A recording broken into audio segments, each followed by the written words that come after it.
Assalamualaikum warahmatullahi wabarakatuh. Salam sejahtera. Selamat pagi anak-anak. Apa kabar hari ini?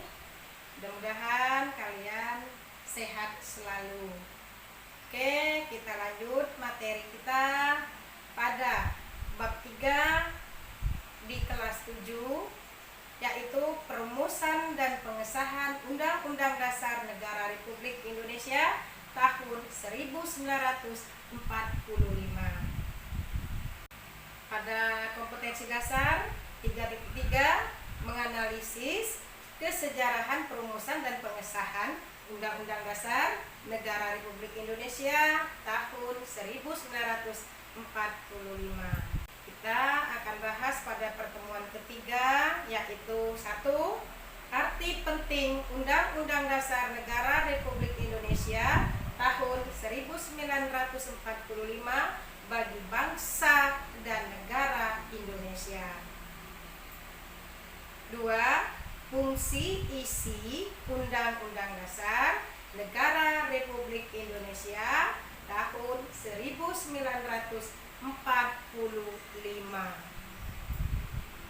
Baik anak-anak, akan kita bahas satu persatu. 1. Arti penting Undang-Undang Dasar Negara Republik Indonesia tahun 1945 bagi bangsa dan negara Indonesia. Arti penting Undang-Undang Dasar Negara Republik Indonesia tahun 1945 bagi bangsa dan negara Indonesia, yaitu bahwa Undang-Undang Dasar Negara Republik Indonesia tahun 1945 mengatur kehidupan bangsa dan negara Republik Indonesia. Kemudian Undang-Undang Dasar tahun 1945 juga berisi tentang aturan dasar kehidupan berbangsa di Indonesia.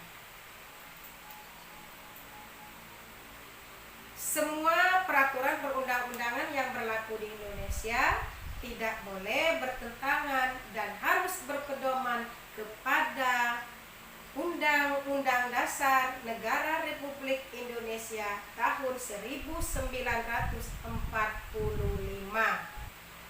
Semua warga negara Indonesia patuh pada ketentuan yang terdapat dalam Undang-Undang Dasar Negara Republik Indonesia tahun 1945 agar kehidupan berbangsa dan bernegara dapat berjalan dengan tertib dan teratur. Jadi anak-anak, kalau bertingkah laku dalam kehidupan berbangsa dan bernegara harus sesuai dengan ketentuan-ketentuan peraturan perundang-undangan, terlebih lagi kepada Undang-Undang Dasar Negara Republik Indonesia tahun 1945.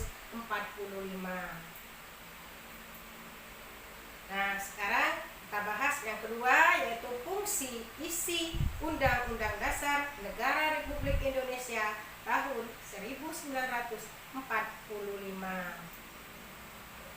Sini Ibu mengutip pendapat dari Jimli Asidiki dalam buku PPKN kelas 7 Bumi Aksara edisi revisi 2016. Menurut Jimli Asidiki, fungsi isi Undang-Undang Dasar Negara Republik Indonesia tahun 1945 ada 3 fungsi, yaitu 1. Pengendalian terhadap penyimpangan dan penyelewengan dalam dinamika perkembangan zaman. Yang kedua adalah pembaruan masyarakat. 3. Perekayasaan ke arah cita-cita kolektif bangsa. Anak-anak, sampai di sini dulu perjumpaan kita pada pertemuan ketiga ini. Dan insya Allah kita akan berjumpa lagi pada pertemuan keempat. Anak-anak tonton terus video Ibu. Wassalamualaikum warahmatullahi wabarakatuh.